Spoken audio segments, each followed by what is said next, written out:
നമസ്കാരം, ദീപിക ന്യൂസിലേക്ക് സ്വാഗതം. പ്രധാന വാർത്തകൾ.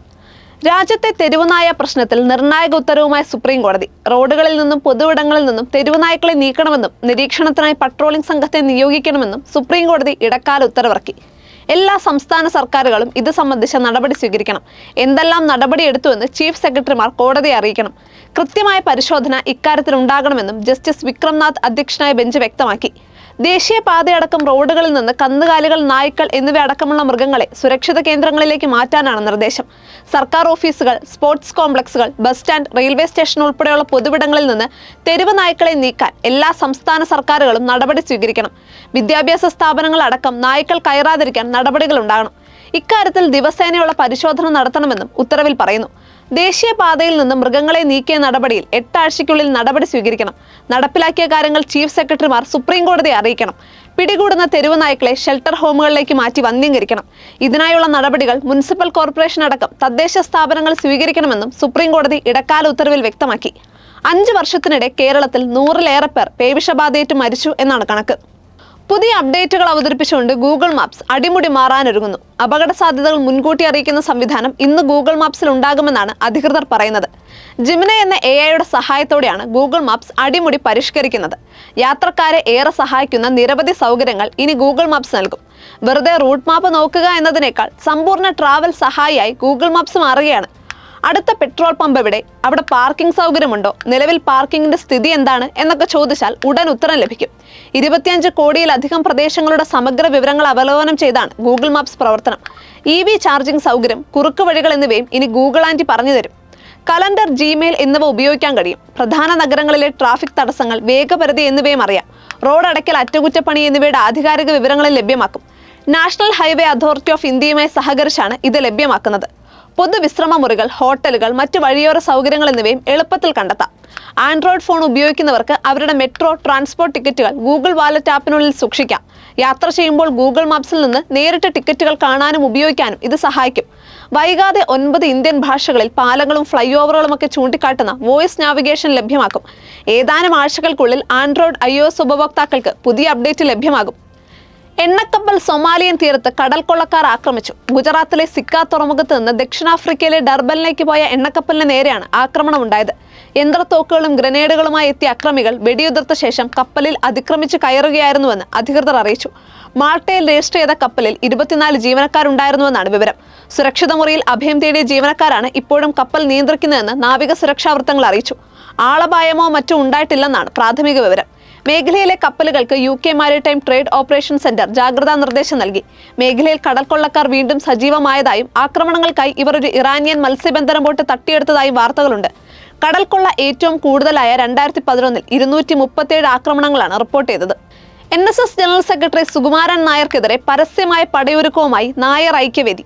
ആലപ്പുഴ വള്ളിക്കുന്നം വിദ്യാധിരാജപുരത്ത് 9 നേതൃസംഗമം സംഘടിപ്പിക്കുമെന്നാണ് നായർ ഐക്യവേദി പ്രഖ്യാപിച്ചിരിക്കുന്നത്. ഇതിനായി മാധ്യമങ്ങളിലും സോഷ്യൽ മീഡിയയിലും വലിയ പ്രചാരണമാണ് ഇവർ നൽകിക്കൊണ്ടിരിക്കുന്നത്. ന്യൂസ് ചാനലുകളിൽ പരസ്യമായും സംഗമ വാർത്തകൾ പ്രത്യക്ഷപ്പെടുന്നുണ്ട്. മന്നത്ത് പത്മനാഭൻ നായർ ഇരുന്ന കസേരയിൽ സുകുമാരൻ നായർ ഇരിപ്പുറപ്പിച്ചതോടെ അതിന്റെ ശനിദശ ആരംഭിച്ചുവെന്നാണ് ഐക്യവേദി പുറത്തിറക്കിയിരിക്കുന്ന നോട്ടീസിൽ ആരോപിക്കുന്നത്. മന്നത്തിന്റെ പുഷ്പകല കാലത്ത് നായർ ആജ്ഞാശക്തിയും സമ്പത്തുമുള്ള സമുദായമായിരുന്നു. ആചാര്യന്റെ നേതൃത്വത്തിൽ നായർ സംഘടിത ശക്തിയായിരുന്നു. ആ നായർ ശക്തിയാണ് വിമോചന സമരം വിജയിപ്പിച്ചത്. കേരള രാഷ്ട്രീയത്തെ നിയന്ത്രിച്ചതും നായർ ശക്തിയായിരുന്നു. എന്നാൽ ഇന്ന് പല കാരണത്താൽ സമ്പത്തും സ്വാധീനവും നഷ്ടപ്പെട്ട സമുദായമാണ് നായർ. 60%-ലധികം കുടുംബങ്ങൾ പരമദരിദ്രാവസ്ഥയിലാണെന്നും സമൂഹം സവർണൻ എന്ന് പരിഹസിച്ച് നായരെ അവഗണിക്കുകയാണെന്നും ആരോപിക്കുന്ന നോട്ടീസിൽ സർക്കാർ സംഘടിപ്പിച്ച ആഗോള അയ്യപ്പ സംഗമത്തിന് NSS പിന്തുണ നൽകിയത് പ്രതിഷേധാർഹമാണെന്നും കുറ്റപ്പെടുത്തുന്നു. ഒരിടവേളയ്ക്ക് ശേഷം സംസ്ഥാനത്ത് വീണ്ടും മഴ മുന്നറിയിപ്പ്. അടുത്ത 5 ദിവസം മഴയ്ക്ക് സാധ്യതയുണ്ടെന്ന് കേന്ദ്ര കാലാവസ്ഥാ വകുപ്പ് അറിയിച്ചു. ഇന്ന് മുതൽ തിങ്കളാഴ്ച വരെ ഒറ്റപ്പെട്ട ഇടങ്ങളിൽ ഇടിമിന്നലോടുകൂടിയ മഴയ്ക്ക് സാധ്യതയുണ്ട്. ശനിയാഴ്ച മുതൽ 3 ദിവസത്തേക്ക് വിവിധ ജില്ലകളിൽ യെല്ലോ അലർട്ട് പ്രഖ്യാപിച്ചിട്ടുണ്ട്.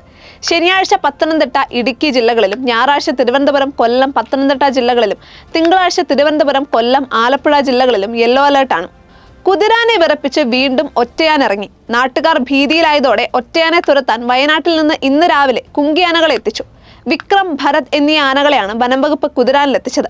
വയനാട്ടിൽ നിന്നെത്തിച്ച വിക്രമിനെയും ഭരതനെയും വെള്ളാനി സബ് ഡിവിഷൻ ഓഫീസിനോട് ചേർന്നുള്ള വെള്ളാനി സെക്ഷൻ ഓഫീസിലാണ് പാർപ്പിച്ചിരിക്കുന്നത്.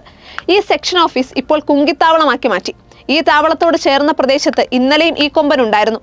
റഷ്യയിൽ കാണാതായ ഇന്ത്യൻ വിദ്യാർത്ഥിയുടെ മൃതദേഹം കണ്ടെത്തി. രാജസ്ഥാനിലെ ആൽവാറിലെ ലക്ഷ്മൺഗഡിലെ കഫൻവാഡ ഗ്രാമവാസി 22-കാരൻ അജിത് സിംഗ് ചൗധരിയാണ് മരിച്ചത്.